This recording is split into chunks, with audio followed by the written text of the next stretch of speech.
इस वक्त महाराष्ट्र के लोनावला में मानसून का समय है। बारिश की बूंदें मानो धरती को संजीवनी दे रही है। मैंने यहाँ अनगिनत बरसातें देखी है। इन पहाड़ियों की ढलान को और ढलान से गिरने वाले पानी के तेज बहाव को मैंने महसूस किया है। जब मनुष्य प्रकृति की गोद में आते हैं, मुझे एक अद्भुत खुशी मिलती है। मैं अपने ऊपर उनके हाथों की गर्माहट को महसूस करता हूँ। जब बच्चे मेरी सतह पर खेलते हैं, तब मुझे लगता है कि मैं भी उनके आनंद में शामिल हूँ। मैं एक चट्टान हूँ जिसने प्रकृति की हर शक्ति का सामना किया है। मैंने देखा है कि कैसे बारिश का पानी अचानक बढ़ सकता है और कैसे इसका क्रोध किसी का जीवन छीन भी सकता है। मुझे खुशी होती है जब मनुष्य मेरे पास आते हैं, लेकिन एक गहरी उदासी भी होती है जब मनुष्य प्रकृति की चेतावनियों को नजरअंदाज करते हैं। मैंने अपने आसपास कई बार देखा है कैसे उन्हें अपनी जान से हाथ धोना पड़ता है। मेरे पास कई कहानियां हैं, लेकिन आज मैं आपको गोपाल और उनके परिवार की कहानी सुनाता हूँ।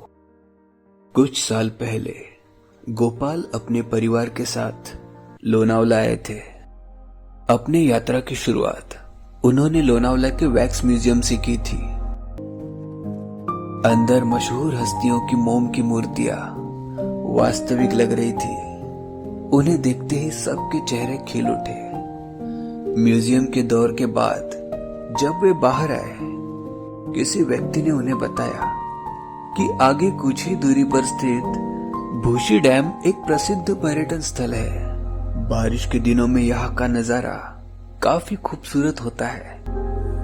जब वहाँ के पानी का स्तर बढ़ता है, डैम की सीढ़ियों से पानी बहने लगता है।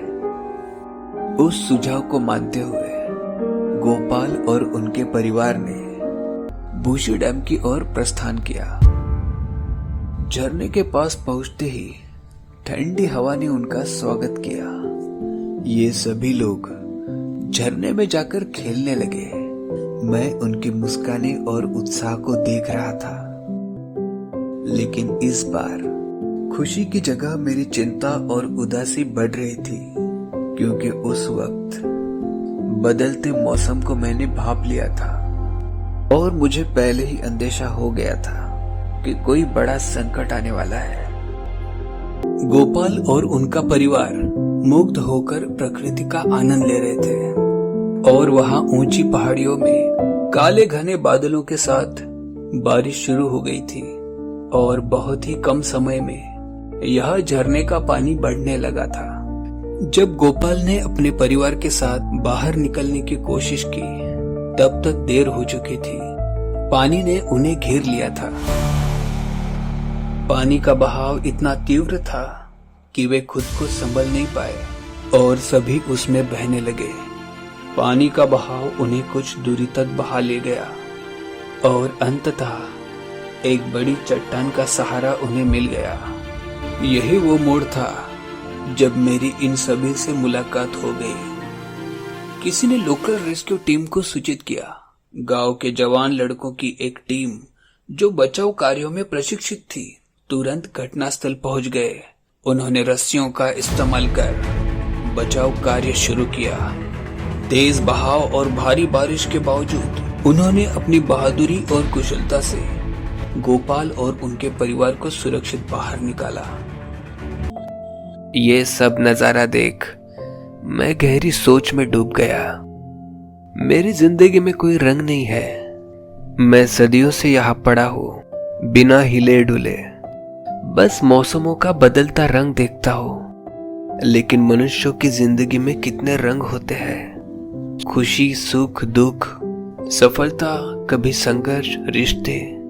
मुझे यहाँ दशकों तक इसी तरह खड़ा रहना है, लेकिन इंसान के जीवन का मूल्य बहुत अधिक है। इसलिए तुम सभी को ईश्वर द्वारा दी गई इस जिंदगी की कदर करनी चाहिए और साथ ही कुदरत के प्रति जिम्मेदार बनना चाहिए।